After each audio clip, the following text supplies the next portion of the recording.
안녕하세요. 저는 34살 여자입니다. 평소 사연 채널 즐겨 듣고 있어요. 라디오보다 저는 이게 더 재밌고 공감이 많이 가더라고요. 아무래도 현실적이고 또 라디오보다 더 상세한 이야기를 전할 수 있어서랄까요? 저는 이번 일을 겪으면서 제가 이건 아니다라고 생각했을 때 과감하게 정리하면서 끊어내는 게 정말 중요하다는 것을 깨달았습니다. 회사에서 해고당한 남편을 제가 걷어줬더니 시댁에 하던 식당을 물려받겠다고 설치면서 자기 멋대로 시댁에만 계속 도와주다가 결국 호구처럼 당하기만 하고 그 와중에 저희 남편 돈 관리를 자기가 하겠다고 쫓아온 돈 밝히는 시어머니와 시누이를 한 방에 정리한 썰 풀어보도록 하겠습니다. 끝까지 잘 들어봐 주세요. 저희 친정아빠는 오래전부터 공직에 계셔서 별다른 노후 걱정은 없는 상태입니다. 아직 공직에 계시는 상태였고 친정엄마도 법무사로 일하셔서 돈은 넉넉히 있는 편이었어요. 어릴 적부터 저는 친정 부모님과 함께 살면서 부족함 없이 자라왔고 한 번도 서울이 아닌 곳에 산 적이 없었습니다. 그래서 제가 결혼하게 된다면 당연히 신혼집 또한 서울에서 구해야 한다고 생각하고 있었고요. 저는 결혼한 지는 3년 차네요. 저희 남편은 저보다 3살 연상입니다. 제가 저희 남편을 보고 마음에 든 건 솔직히 서울에 집이 있었기 때문도 있었어요. 아무래도 결혼 준비가 된 상태니까 마음이 더 가는 건 인간적으로 당연한 거잖아요. 저는 대기업에서 법무팀 소속으로 일하고 있어서 아무래도 관련 분야나 비슷한 대기업 사람들로 소개팅이 자주 들어오는 편이었습니다. 그런데 소개팅도 하도 많이 하니까 제 마음에 딱 맞는 사람 만나는 건 정말 하늘의 별 따기처럼 어려운 일이라는 걸 실감하는 날만 늘어나더라고요. 그러다가 어느 날 대기업은 아니지만 나름 알짜배기인 중견기업에 다니는 사람이 있다고 친한 선배 언니가 소개를 받을 건지 묻더라고요. 저는 오는 기회는 안 맞고 다 잡는 편이라 일단 괜찮을 수도 있으니까 만나보겠다고 했죠. 그렇게 지금의 저희 남편과 만나게 되었습니다. 안녕하세요. 말씀 많이 들었습니다. 저는 김주원이라고 합니다. 대기업 법무팀에서 일하신다고 들었어요. 저는 영업일을 하고 있습니다. 사진보다 훨씬 미인이시네요. 아, 감사해요.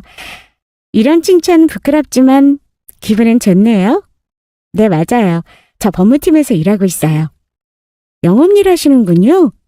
네, 저는 서울에 제 자가가 있어서 거기서 지내고 있어요. 이제 정말 좋은 사람 만나서 같이 결혼만 하면 되는데 아무래도 희정 씨를 만나려고 그동안 계속 못 만났던 것 같네요. 네? 오늘 처음 봤는데 너무 빠르신 거 아닌가요? 그래도 기분은 좋네요. 서울에 자가를 마련하셨구나. 대단하세요. 결혼하려면 있어야죠. 희정 씨 같은 분 놓치지 않으려면요. 그나저나 희정 씨는 어떤 음식 좋아하시나요? 카페에 조금 더 있다가 같이 저녁 먹는 거 어떠세요? 제가 희정 씨 좋아하시는 거 사드리고 싶어서요. 어머, 저는 고기 좋아하기는 하는데. 저도 고기 좋아합니다. 고기는 늘 언제나 옳죠. 근처에 제가 마시는 한우집 아는데 같이 가주실 거죠? 한우요? 돼지고기는 호이고 소고기는 사랑이라는데 벌써 이렇게 마음을 표현해 주시니까 감사하네요. 네, 좋아요.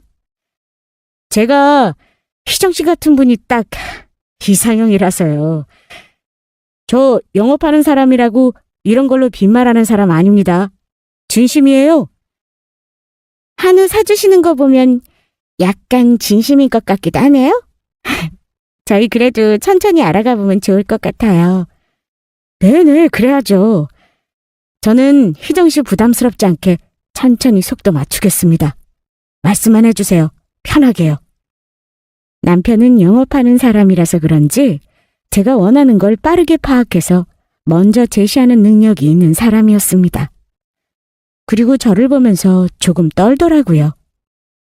왜 그러냐고 물어봤더니 정말 이상형인 사람을 만나니까 심장이 주체가 안 되고 영어 멘트 정말 잘 치죠? 유머러스한 모습도 있고 말도 조리 있게 잘해서 다른 싱거운 이전 소개팅 남들은 하나도 생각이 안 나더라고요. 그래서 결국 저희 남편과 사귀기로 결정했죠. 그런데 남편은 확실히 달랐어요. 사귀기로 한 첫날 저희 친정 부모님한테 드리라면서 빵이랑 과일이랑 꽃다발을 선물하더라고요. 사귀기로 하면서 제가 저희 친정 부모님 이야기를 많이 했었거든요. 그런데 저희 친정엄마랑 친정아빠가 무엇을 하시는지 기억했다가 그날 바로 선물을 하는 그런 섬세하고 센스가 넘치는 사람이었습니다. 솔직히 이렇게까지 잘해주는데 안 넘어오기 쉽지 않더라고요. 남편은 보면 볼수록 진국이고 괜찮은 사람이라고 생각이 들었거든요. 사실 저는 소개팅으로 자꾸 사람들을 만나다 보니까 남자를 보는 저만의 기준이 생긴 상태였습니다. 그런데 이렇게 저뿐 아니라 저희 친정 부모님한테까지 처음부터 잘하려고 하는 남자는 여태까지 전무후무했거든요. 그래서 더 남편이 진국같이 느껴졌어요. 저희 남편은 객관적으로 봐도 인물도 나쁘지 않고 영업 다니니까 옷도 단정하고 깔끔하게 입는 편이었습니다. 그리고 대학이나 직장 등 전체적으로 스펙이 나쁘지 않았거든요. 이런 남편과 결혼하지 않고 놓치면 뭔가 다른 여자들이 금방 데려갈 것 같은 느낌이 딱 들었습니다. 그래서 저희 남편 정도면 괜찮겠다. 그런 생각이 들어서 남편과의 결혼을 결심하게 되었어요. 남편이 프로포즈도 서운하지 않게 해줬고 또 무엇보다도 사람이 착하고 아기도 없고 매사 열심히 사는 게 좋아 보이더라고요. 그렇게 결혼 준비의 첫 시작으로 양가에 인사를 가게 되었습니다. 남편과 결혼할 사이가 되고 나니까 시부모님에 대해 안 물을 수가 없더라고요. 시부모님은 경기도에서 식당을 오래 해오셨다고 들었습니다. 제가 인사를 드리러 온다고 하니까 일부러 그날 하루 저녁 장사는 쉬셨고요. 남편한테 처음 그 이야기를 듣는데 저는 시부모님과 가까이 살면 사사건건 이래라 저래라 하기 쉬운데 오히려 시댁과의 거리가 멀어야 자주 오라고도 못하시고 여러모로 더 좋을 거라고 생각해 내심 안심을 했던 것 같습니다. 그리고 어차피 저도 저희 남편도 서울에서 직장을 다니니까 식당 물려받을 생각도 없었고요. 그냥 저희 부부가 서울에 살면서 시댁과 최대한 멀리 지내면 될 것 같다는 마음이었습니다. 어머, 어서 와요. 우리 주원이한테 이야기 많이 들었어요. 희정양 반가워요? 차린 건 없지만 맛있게 들어줘요. 감사합니다. 편하게 말씀 낮추셔도 괜찮습니다. 우와, 정말 맛있어 보이네요. 잘 먹겠습니다. 우리 여자친구가 대기업 법무팀에서 일하는데 정말 똑똑하고 야무지고 일도 잘하고 완전 내 이상형이에요. 벌써부터 팔불출 소리 들을 거냐? 이 녀석이 나를 닮아서 아내 사랑은 끔찍하지. 효자이기도 해요. 우리 아들이 동네에서 소문난 효자인데 그만큼 사돈한테도 잘할 거니까. 저희 처음 사귀기로 한 날 남자친구가 저희 친정 부모님 좋아하시는 거 잔뜩 사서 선물하길래 이미 알았어요. 저는 저희 부모님한테 효녀라서 효자 좋습니다. 아버님께서도 말씀 편하게 낮춰주세요. 역시 우리 아들이 보는 눈이 있다니까. 어디서 이런 참한 아가씨를 데리고 왔을까? 너무 환영해요. 이거 반찬도 한번 들어봐요. 입에 맞을지 모르겠네. 아이, 우리 엄마도 참 식당 하면서 반찬 맛있다는 손님들이 얼마나 많았는데. 명불허전이지. 당연히 맛있을 건데 얼른 먹어봐. 반찬 다 맛있을 거야. 정말? 인기 많은 식당인가 보다. 어떻게 해요? 오늘 저 때문에 하루 쉬게 되셔서. 아유, 이렇게 귀한 손님이 오시는데 당연히 그래야지. 걱정 말고 편하게 들어요, 편하게. 감사합니다, 아버님. 와, 반찬이 정말 다 너무 맛있네요. 솜씨가 보통이 아니신데요? 어머, 입맛에 맞나 보네. 다행이다. 그래요, 많이 들어요. 제가 인사드리러 간 날은 별다른 말씀이 없으셨고 분위기가 좋아서 기분 좋게 식사하고 잘 마무리가 되었습니다. 그래서 상견례 때도 별 걱정 없이 잘 넘어갈 거라고 생각했었죠. 그렇게 상견례 날이 되었고 상견례 당일에 알게 된 사실은 남편이 자신있게 소개팅 첫날 저한테 어필했던 그 서울에 있는 자가가 바로 시부모님께서 경기도에서 오랫동안 식당 하시면서 모은 돈으로 해주신 아파트였다는 것이었습니다. 저는 소개팅 첫날부터 이미 결혼 준비가 되어 있다고 자신있게 말하는 모습 때문에 저희 남편을 만난 것도 컸거든요. 그래서 남편을 만나면서 서울 신혼집은 너무나도 당연한 거라고 생각했는데 시어머니는 상견례 때 굳이 콕 집어서 강조를 하시더라고요. 우리 아들 서울 신혼집은 우리가 해준 거라서 나랑 당신이랑 한 자리에서 식당이 벌써 몇 년째더라? 그 돈 모아서 우리 아들한테 해준 거예요. 장가 좋은 곳으로 가라고. 아, 그러시구나. 역시 부모 마음은 다 똑같은 것 같네요. 저도 저희 남편도 우리 딸 희정이만 생각하면 끔찍하거든요. 서울에서만 쭉 살았고 직장도 서울에서 다니니까 다행히 우리 예비 사이가 서울에 집이 있다고 해서 얼마나 마음이 놓였는지요. 그렇게 얻어진 줄은 몰랐네요. 아무래도 우리는 아들이 하나고 밑으로 딸내미가 있으니까 아들한테는 신혼집 마련하는 것까지는 도와줘야겠다고 생각해서 아들 어릴 때부터 저랑 남편이랑 모아온 거였죠. 그래서 덕분에 이렇게 귀한 며느리를 얻게 되었네요. 네, 좋게 봐주셔서 너무 감사드려요. 제가 앞으로 더 잘 부탁드립니다. 저는 사실 청약 당첨이 되어서 아파트를 한 채 가지고 있는 상태여서 남편도 그런 상태이거나 돈을 정말 알뜰살뜰하게 모아서 대출 껴서 자기 돈으로 산 거라고만 믿고만 있었거든요. 그런데 그렇게 상견례 자리에서 자기 아들한테 우리가 구해준 신혼집이라고 말을 하는 시어머니를 보면서 솔직히 마음의 부채감이 살짝 들긴 했습니다. 어쩔 수 없이 그렇게 되더라고요. 그렇지만 신혼집에 들어갈 가구는 물론 서울 집값에 비하면 부족하지만요. 그래도 최대한 좋은 것으로 맞췄습니다. 친정엄마가 먼저 시어머니가 이렇게 상견례 자리에서 콕 집어 이야기할 정도면 혼수 제대로 해오라는 뜻인 것 같다고 그러면서 가구에 신경 좀 많이 쓰자고 하시더라고요.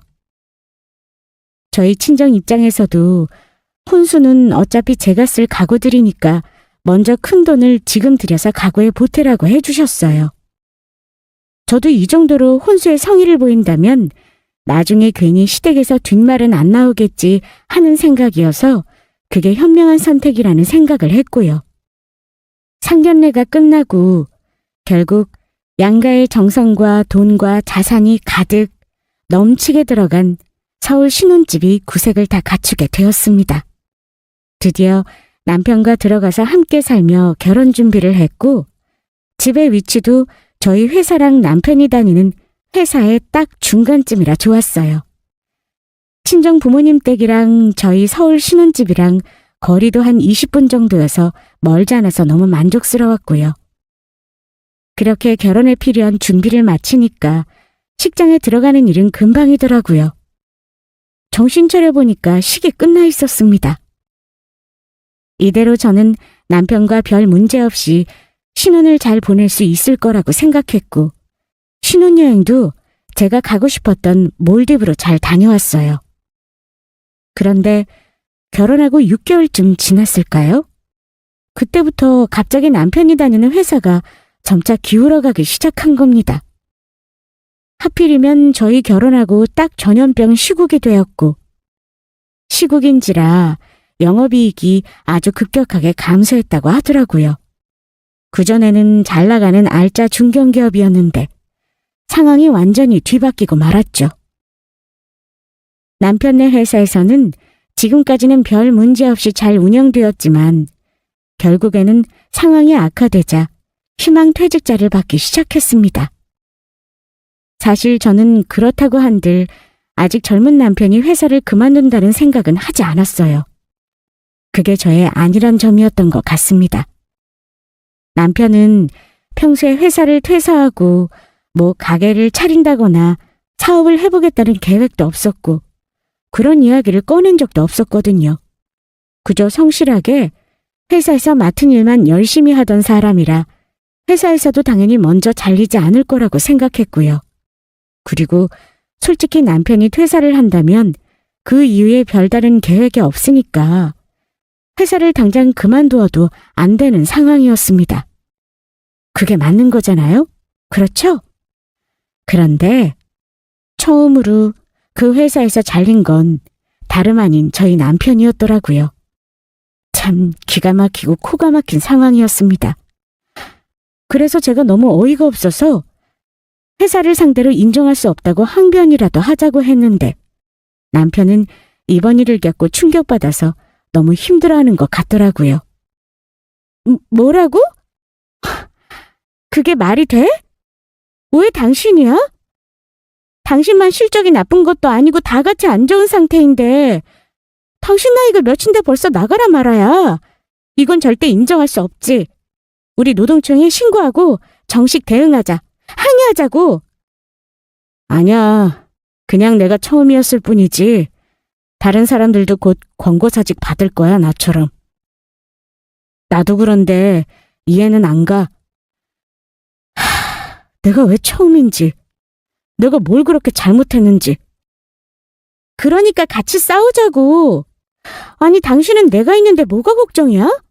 나 법무팀이야. 내 친구 중에 노무사도 있어. 같이 항의하자, 응? 아니야, 됐어. 나 좀 피곤해서 그런데 방에 들어가서 좀 누울게.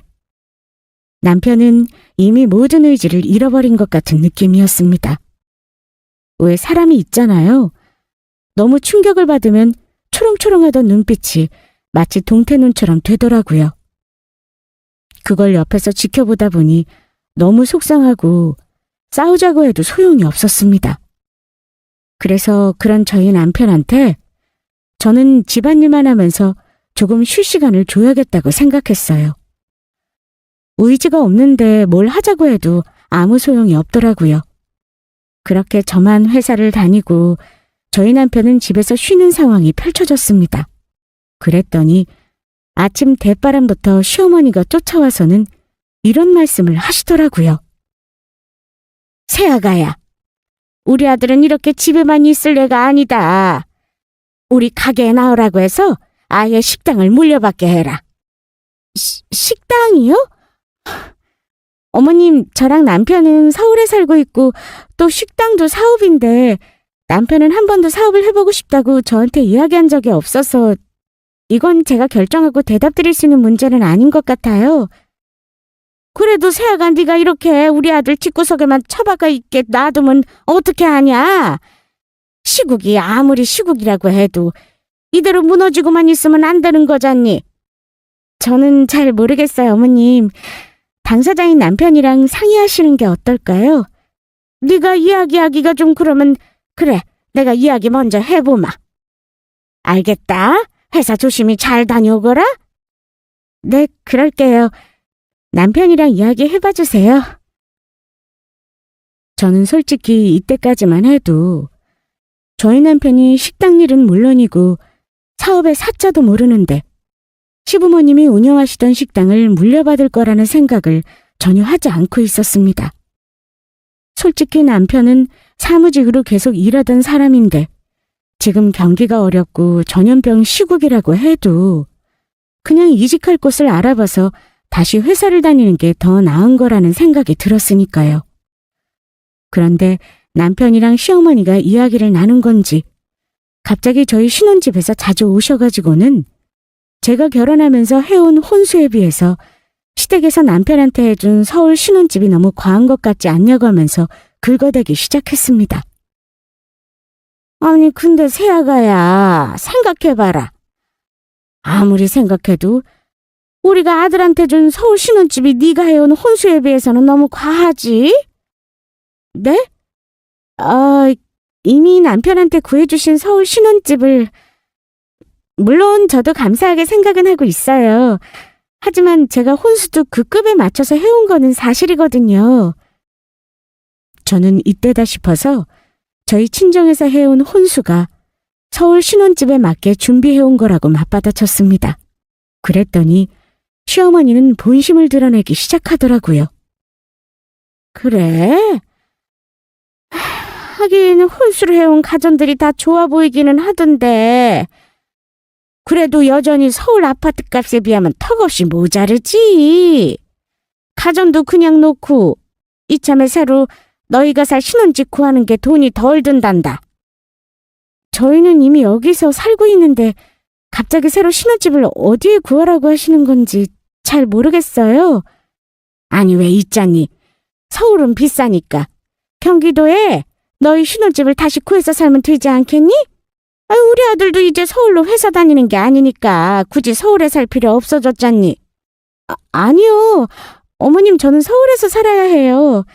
서울로 회사 다니면서 지금 남편이 쉬는 동안 제가 혼자 2인분 하면서 남편 먹여 살리고 있는데 갑자기 서울 신혼집은 왜 경기도로 옮기라고 하시는 거예요? 다른 이유가 있으신 걸까요? 그게 그냥 어른이 말하면 좀 들으면 안 되는 거니? 이러는데 다 이유가 있는 거지, 응? 옛말에 어른 말 들어서 나쁠 거 하나도 없다는 말도 있잖냐. 아무튼 경기도로 너희 신혼집 다시 구해라. 알겠지? 어머님, 이건 말도 안 되죠. 저는 그렇게는 못합니다. 저는 너무 당황스러웠지만 당연히 서울 신혼집을 떠나서 사는 건 생각이 없었기 때문에 안 된다고 대답을 드렸습니다. 그랬더니 시어머니는 화를 내시면서 어른 말에 토달지 말고 잘 생각해보라고 으름장을 놓고 가시더라고요. 제가 남편한테 시어머니가 찾아와서 이런 말도 안 되는 요구를 하고 가셨다고 하소연을 했더니 그제야 남편이 입을 열더라고요. 사실은 우리 동생이 곧 결혼을 해야 되는데 우리 동생은 부모님 식당을 물려받을 생각이 없더라고. 아가씨도 뭐 직장 다니고 하잖아. 그런데 갑자기 시댁식당은 왜? 동생이 자꾸 우리 엄마한테 오빠는 서울에 신혼집도 해주고 나는 결혼할 때 뭐 아무것도 없냐면서 식당은 나 물려주고 자기는 내가 살던 서울 신혼집을 달라고 한 거야. 뭐라고? 그걸 지금 말이라고. 남편의 말을 듣는 순간 불현듯 신우이가 한번 저희 서울 신혼집에 집들이를 왔었던 게 생각이 나더라고요. 어머 올케 언니, 신혼집 가구랑 위치가 너무 좋네요. 저도 서울로 회사 다니는데 저희 집이 아시다시피 경기도잖아요. 출퇴근하기 너무 힘들어요. 아무래도 경기도에서 서울까지 출퇴근하려면 힘들기는 하죠. 아가씨는 자취 안 해요? 결혼 전에 혼자 살아보는 것도 나쁘지 않은데 서울에 월세 한번 구해봐요. 결혼하려면 모으고 아껴야죠. 월세는 매달 나가는 돈이라 아깝더라고요. 부모님이랑 사는 게 돈 아끼는 길이기도 하고. 그런데 올케 언니가 혼수를 해온 이 가구들 다 어디서 산 거예요? 와, 진짜 너무 고급지고 예쁘다. 역시 아가씨가 보는 눈이 있네요. 맞아요. 비싼 곳에서 일부러 고급으로 맞췄거든요. 다 하면 아마 억은 쉽게 넘길 거예요. 정말요? 억을 쉽게 넘길 만큼 비싸다고요? 세상에, 올케 언니도 돈 많이 썼구나. 나는 우리 오빠만 집 해오느라 부모님 등골 빠진 건 줄 알았는데. 알겠어요, 올케 언니. 참고할게요. 그러면서 신우이가 저희 서울 신혼집이랑 제가 혼수를 해온 가구들을 탐냈던 게 딱 생각이 나더라고요.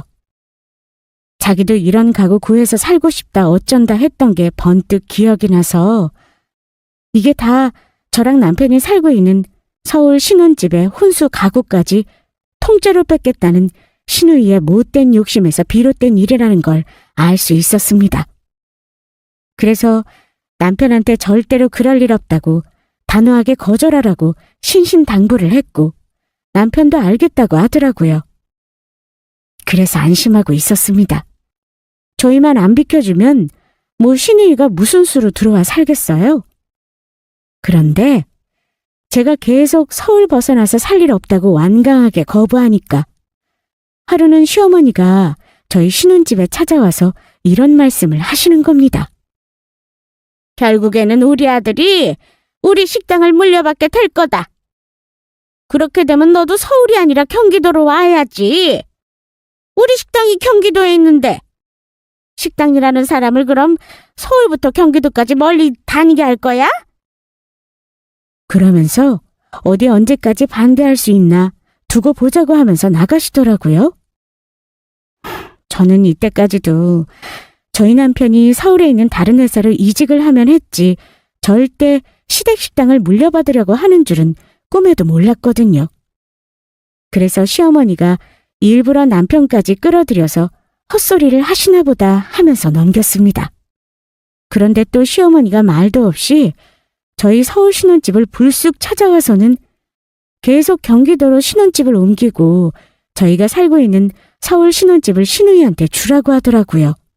그러면서 이미 남편이랑은 시댁식당을 남편이 물려받기로 이야기가 다 끝냈다고 저한테 얼른 신혼집에서 나가라고 하더라고요. 아니요. 저는 정말 처음 듣는 소리인데요. 아무리 어머님이셔도 이렇게 자꾸 찾아오시면 곤란하죠.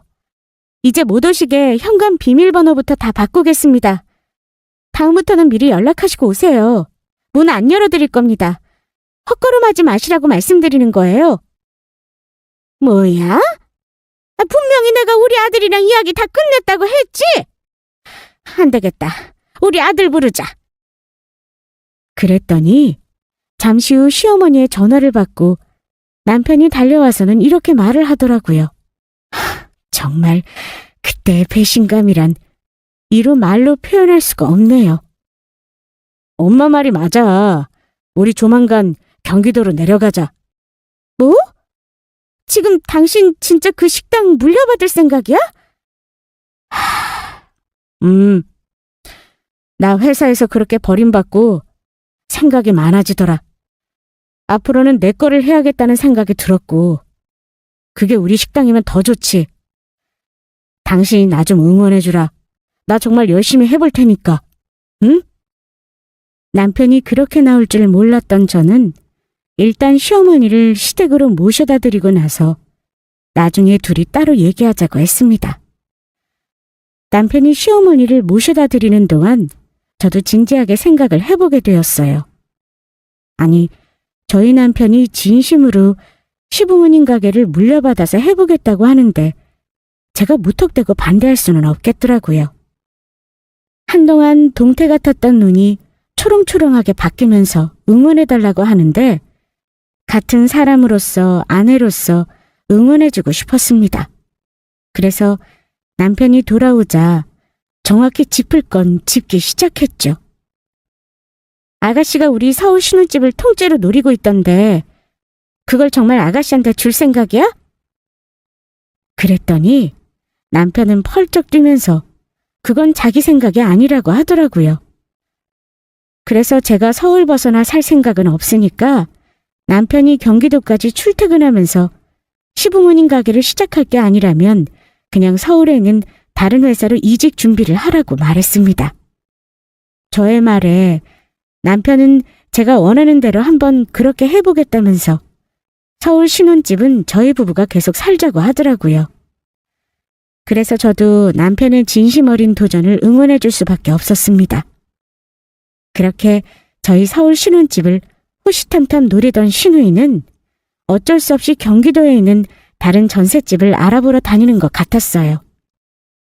그리고 시어머니도 일단은 저희 남편이 집구석에만 있는 게 아니라 일단 경기도에는 시댁 식당을 물려받는다고 하니까 일단은 한 발 물러난 것 같았습니다. 그렇게 남편이 시댁 사업을 물려받아서 운영하게 되었고 그 가게가 예전보다는 손님이 늘어나서 겉으로는 성공하는 것처럼 보이기도 했어요. 하지만 전염병 시국에 식당 운영 시간도 단축되었고 아무래도 신규 손님들을 더 많이 끌어오기 위해서 남편이 욕심을 좀 부렸더라고요. 뭐 열심히 해보려고 그런 것이기는 했지만요. 손님이 일시적으로 많아진 건 인테리어도 더 신경 써서 부분 고치고 또 평소 하지 않았던 마케팅에도 돈을 쏟아부은 결과였어요. 보통 이런 식당들을 홍보해주는 마케팅 업체들이 1년 단위의 계약이고 중간에 충분히 홍보가 돼서 1년을 안 채우고 중단하려고 해도 1년 계약이라서 파기하면 위약금도 세고 낸 돈도 다 못 돌려받는 구조였거든요. 그래서 울며 겨자 먹기로 그 마케팅 업체랑 계약을 유지하는 일이 대부분이었습니다. 그런데 제가 그런 상황을 설명해주고 아무리 말려도 남편은 말을 듣지 않고 자기가 물려받은 거니까 자기 힘으로 키워보겠다고 고집을 부리더라고요. 결국 다른 식당들처럼 남편도 마케팅 업체에 돈이 물려있는 그런 상황이었어요. 그런데 이런 것도 모르고 시댁 식구들은 그동안 서울 신혼집을 핑계로 계속 남편한테 금전을 요구하고 있었습니다. 사실 남편은 결혼 전부터 저 몰래 시댁을 도와주고 있었거든요. 물론 저희 남편은 제 편이고 착해서 저한테 들킨 뒤로는 이제 조금씩만 도와주기로 하고 살고 있었고요. 그런데 이 상황에서도 서울 신혼집에 쫓아와서 다짜고짜 문 열라고 시어머니가 소리를 치시더라고요. 저는 한동안 남편이 시댁 식당을 물려받고 잠잠하다고 좋아했었는데 또 무슨 일인가 하면서 문을 열어드렸죠. 그랬더니 대뜸 제 명의로 된 아파트를 내놓으라고 윽박지르시더라고요. 저는 남편과 결혼 전에 청약이 당첨돼서 제가 가지고 있던 아파트가 있었거든요. 그런데 그걸 어떻게 알았는지 시어머니가 멋대로 갑자기 저희 신혼집에 쳐들어와서는 시누이 신혼집으로 주라고 하는 겁니다. 너 여태 잘도 숨겼겠다. 우리 집이 우습냐? 우스워? 응? 아니 그동안 청약 당첨된 아파트가 있으면서 어떻게 가족끼리 그걸 숨길 수가 있냐? 당장 그거 우리 딸 줘라. 얼른! 제가 왜 그래야 되죠? 그건 결혼 전에 얻은 제 재산인데 당연히 싫습니다. 뭐야? 그럼 우리 아들 돈 관리는 내가 할 테니까 앞으로 토달지 마라. 우리 아들이 식당에서 벌어들이는 돈이 얼마인데? 응?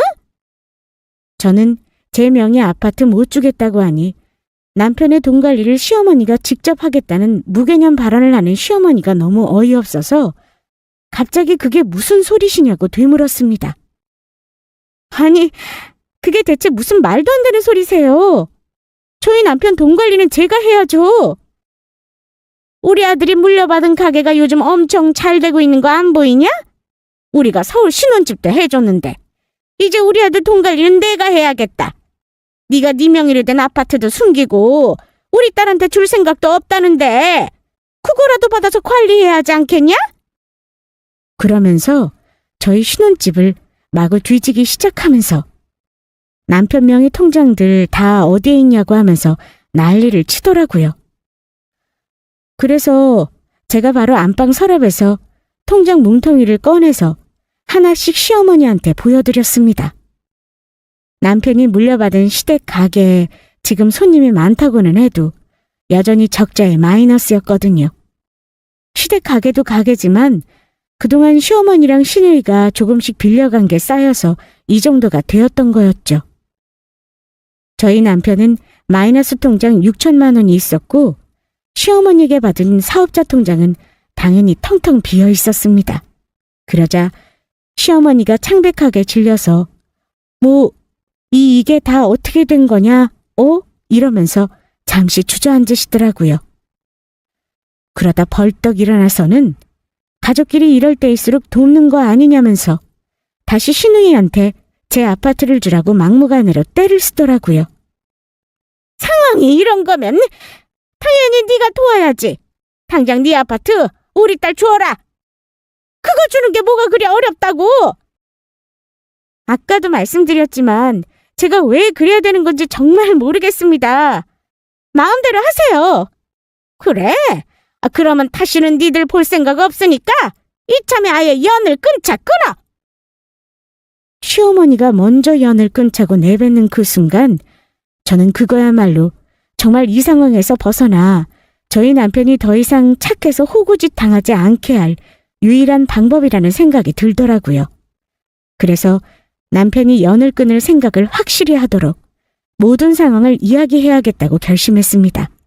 아닌 건 빠르게 쳐내야 뒤탈이 적더라고요. 정말 끊으시게요? 그럼 앞으로 저희 남편이 도움 드렸던 거 다 받아낼 건데 괜찮으시겠어요? 뭐야? 말도 안 되는 소리 하지 마라. 내가 우리 아들이랑 이야기하고 올 테니까 너는 여기서 꼼짝 말고 기다려라. 그게 전부 마이너스 통장일 리가 없어. 내가 직접 우리 아들한테 확인해야겠다. 그랬더니 시어머니는 남편한테 가서 제대로 이야기할 테니 기다리라고 하면서 내빼시더라고요. 그래서 얼마든지 다녀오시라고 했죠. 그렇게 시어머니가 저희 서울 신혼집에서 나가자마자 저는 곧바로 남편에게 전화를 걸어 지금까지 있었던 자초지정에 대해 남편에게 하나도 빠짐없이 이야기를 해주었습니다.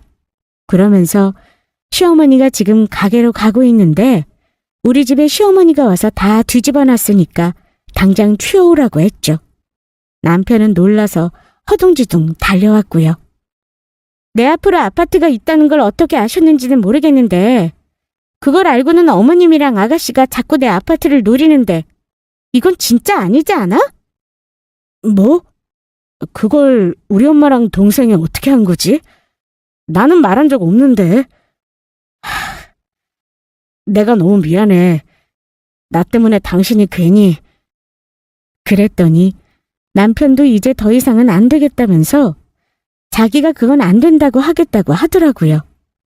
그래서 지금 제 앞에서 스피커폰으로 통화하라고 했죠. 바로 남편은 시어머니한테 전화를 걸었습니다. 여보세요? 엄마, 지금 집으로 가는 중이죠? 아내한테 이야기 다 들었어요. 아무리 그래도 어떻게 제 아내 아파트를 달라고 하실 수가 있으세요, 네? 그건 정말 안 돼요. 안 된다고요. 뭐야?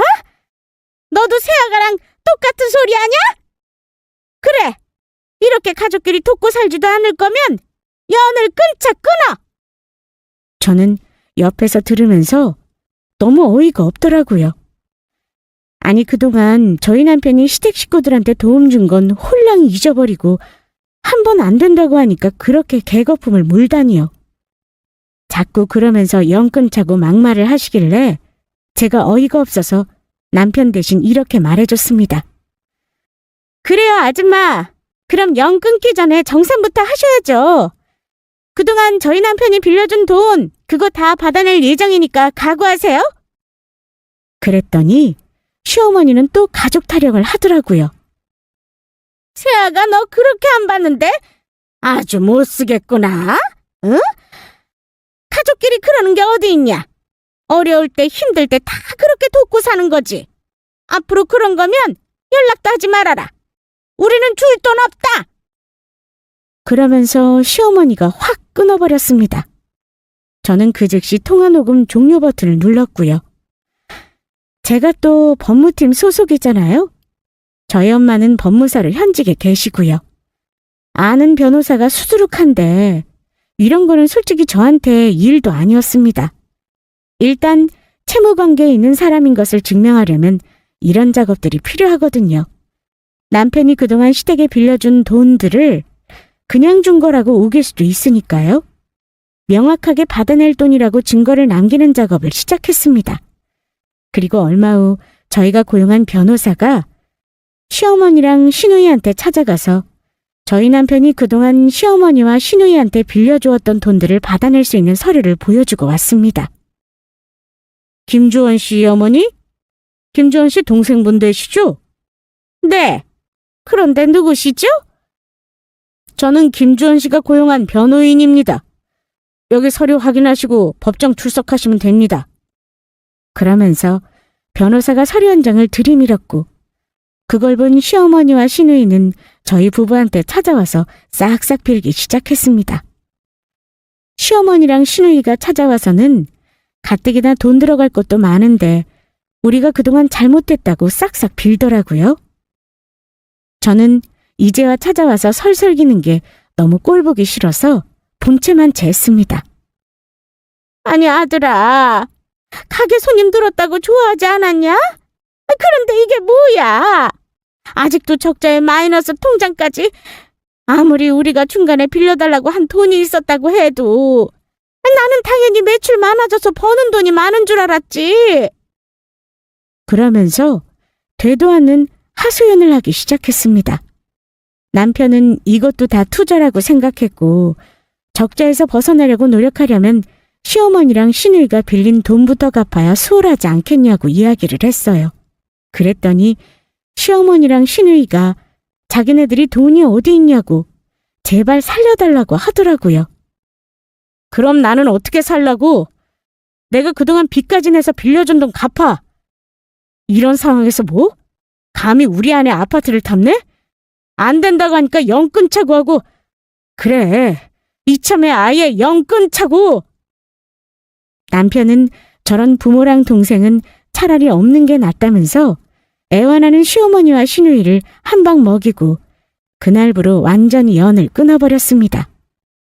정말 옆에서 지켜보는데 이제 남편도 한계였는지 그동안 시댁을 저 몰래 도와주면서 고생한 서름이 폭발해서 영 끊자고 선언하는 게 참 마음이 그렇더라고요.